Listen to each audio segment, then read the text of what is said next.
আসসালামু আলাইকুম। এখন শুনবেন সংবাদ শিরোনাম।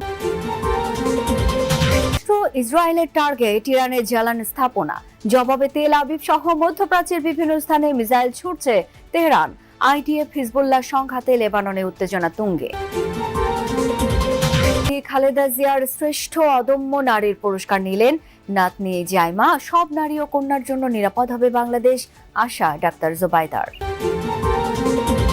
রাজধানীর মানসিক স্বাস্থ্য হাসপাতালে মন্ত্রী প্রতিমন্ত্রীর ঝটিকা পরিদর্শন, অপরিচ্ছন্ন পরিবেশ নিয়ে ক্ষোভ।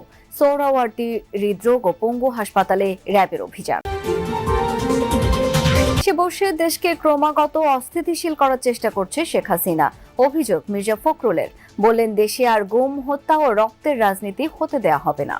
এতক্ষণ শুনছিলেন সংবাদ শিরোনাম, এবারে শুনবেন বিস্তারিত। ইরানের ৩০টি জ্বালানি স্থাপনায় হামলা চালিয়েছে যুক্তরাষ্ট্র ইসরায়েল যৌথ বাহিনী।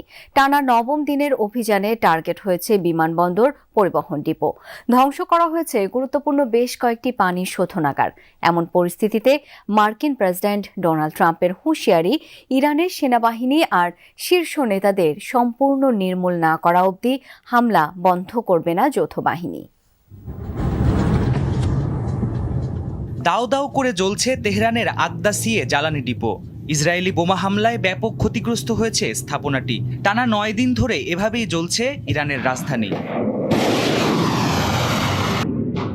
মধ্যপ্রাচ্যে মোতায়েনকৃত বিভিন্ন মার্কিন ঘাঁটি আর বিমানবাহী রণতরী থেকে যৌথ বাহিনীর হামলা অব্যাহত ইরান জুড়ে। এরই মধ্যে দেশটির অর্থনীতির মেরুদণ্ড জ্বালানি শিল্পকে ধ্বংসে উঠে পড়ে লেগেছে তারা। দেশটির কমপক্ষে ৩০টি জ্বালানি স্থাপনায় হামলা চালিয়েছে যৌথ বাহিনী। এসব স্থাপনা থেকে নির্গত বিষাক্ত ধোঁয়া ছড়িয়ে পড়েছে আশপাশের বিশাল এলাকায়। হামলায় ক্ষতিগ্রস্ত কুদস ফোর্সের অন্তত ১৭টি যুদ্ধবিমান। একই সাথে ইরানের বিভিন্ন সামরিক আর বিমান ঘাঁটি লক্ষ্য করেও হামলা হয়েছে। ইস্পাহান বিমানবন্দরে কয়েকটি F-14 যুদ্ধবিমান ধ্বংসের দাবি করেছে ইসরায়েলি বিমান বাহিনী। এছাড়া গুরুত্বপূর্ণ ট্রান্সপোর্টেশন হাব, পানি শোধনাগার আর বিমানবন্দরকেও টার্গেট করেছে। এয়ারফোর্স ওয়ানে সাংবাদিকদের প্রশ্নের জবাবে মার্কিন প্রেসিডেন্ট ডোনাল্ড ট্রাম্প বলেছেন, ইরানের সেনাবাহিনী আর শীর্ষ নেতাদের পুরোপুরি নির্মূল না করে শান্ত হবেন না তিনি। যুদ্ধ থেকে পিছিয়ে আসার কথাও উড়িয়ে দেন। তাদের হামলা দিন দিন কমে আসছে, ড্রোন পাঠানোর সংখ্যাও কমেছে। মূল কথা, তাদের ধ্বংস করা হচ্ছে। একসময় হয়তো আত্মসমর্পণ করার মতো কেউ থাকবে না তাদের। মানবাধিকার সংস্থা রেড ক্রিসেন্টের দাবি, এরই মাঝে ইরানের ৬,৫০০-এরও বেশি বেসামরিক স্থাপনায় হামলা চালিয়েছে মার্কিন ইসরায়েল যৌথ বাহিনী। অগ্রযাত্রায় অবদানের জন্য মরণোত্তর শ্রেষ্ঠ অদম্য নারী সম্মাননায় ভূষিত হলেন সাবেক প্রধানমন্ত্রী এবং বিএনপির প্রয়াত চেয়ারপারসন বেগম খালেদা জিয়া। রাষ্ট্রপতি মোহাম্মদ শাহাবুদ্দিনের হাত থেকে তার পক্ষে পুরস্কার গ্রহণ করেন নাতনি ব্যারিস্টার জাইমা রহমান।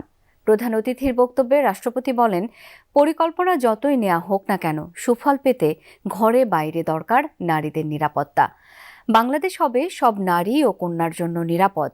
অনুষ্ঠানে এই আশাবাদ ব্যক্ত করেন সরকার প্রধানের স্ত্রী ডাক্তার জুবাইদা রহমান। ন্যায় বিচার উদ্যোগ সব নারীর জন্য হোক, এই প্রতিপাদ্যে উদযাপিত হচ্ছে এবারের আন্তর্জাতিক নারী দিবস। রাজধানীর ওসমানী স্মৃতি মিলনায়তনে ছিল মূল আয়োজন। অনুষ্ঠানের প্রধান অতিথি রাষ্ট্রপতি মোহাম্মদ শাহাবুদ্দিন। এবছর নারী দিবসে গণতান্ত্রিক অগ্রযাত্রায় অবদানের জন্য শ্রেষ্ঠ অদম্য নারী সম্মাননায় ভূষিত হন সাবেক প্রধানমন্ত্রী ও বিএনপির প্রয়াত চেয়ারপারসন বেগম খালেদা জিয়া। রাষ্ট্রপতি মোহাম্মদ শাহাবুদ্দিনের হাত থেকে তার পক্ষে মরণোত্তর পুরস্কারটি গ্রহণ করেছেন নাতনি ব্যারিস্টার জাইমা রহমান। এছাড়া 5টি ক্যাটাগরিতে অদম্য নারী পুরস্কার দেয়া হয় আরও 5 বিশিষ্ট নারীকে।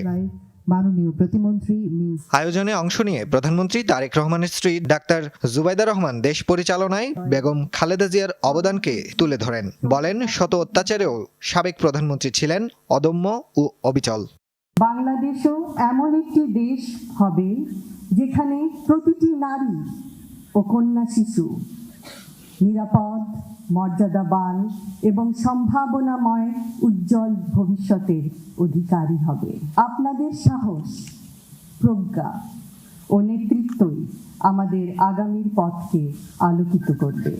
মহিলা ও শিশু বিষয়ক মন্ত্রী ডক্টর AZM জাহিদ হোসেন বলেন, নারীর প্রতি সহিংসতা রোধ, নির্যাতনের দ্রুত বিচার নিশ্চিত করা, নিরাপদ সমাজ মতো অপরাধের অনুশোচনার বদলে বিদেশে বসে দেশকে ক্রমাগত অস্থিতিশীল করার চেষ্টা করছে শেখ হাসিনা। এটা এক ধরনের ফৌজদারি অপরাধ বলে অভিযোগ করেছেন স্থানীয় সরকার মন্ত্রী ও বিএনপি মহাসচিব মির্জা ফখরুল ইসলাম আলমগীর। দুপুরে বাংলাদেশ ফিল্ম আর্কাইভ মিলনায়তনে মায়ের ডাক চলচ্চিত্র নির্মাণের যাত্রা উপলক্ষে আয়োজিত অনুষ্ঠানে কথা জানান তিনি। বলেন, প্রতিটি গুম পরিবারের ভবিষ্যৎ এখনো অনিশ্চিত। বিভিন্ন ভাতা দেয়া হলেও গুমের শিকার পরিবারগুলো স্বাচ্ছন্দ্যে জীবনযাপন করতে পারছে না। গুমের শিকার পরিবারগুলোকে সরকারের তরফ থেকে ভাতা দেয়া জরুরি। এ বিষয়ে প্রধানমন্ত্রীর কাছে চিঠি লেখা হবে বলেও জানান মির্জা ফখরুল ইসলাম আলমগীর।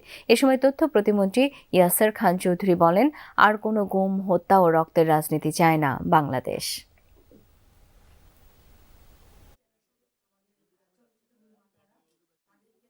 যেটার জন্য আজকে আমরা মুক্ত হয়েছি, কথা বলতে পারছি, গণতান্ত্রিক একটা পরিস্থিতি পেয়েছি, সেটা যেন সেখানে প্রতিফলিত হয়।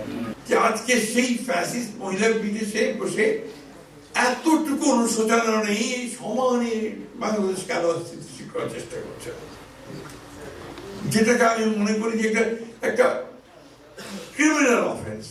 পত্রিকা পরিদর্শন করলেন স্বাস্থ্যমন্ত্রী সরদার মোহাম্মদ সাখাওয়াত হোসেন।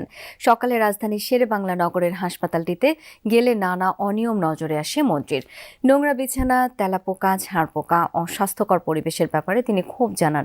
বিশেষ করে রোগীর নোংরা বিছানা দেখে মন্ত্রী নিজেই অবাক হন। অনেক রোগী এবং তাদের স্বজনদের অভিযোগ, দেয়া হয় নিম্নমানের খাবার। তারা বলেন, চাহিদা অনুযায়ী ওষুধও পাচ্ছেন না, ডাক্তাররা সময় মতো হাজির হন না। এ সময় স্বাস্থ্যমন্ত্রীর সাথে স্বাস্থ্য প্রতিমন্ত্রী M.A. মোহিত ছিলেন। তিনি বলেন, দেশের সর্বোচ্চ প্রতিষ্ঠান হওয়ার পরও নেতৃত্ব সংকটে এই হাসপাতাল, রয়েছে অব্যবস্থাপনা।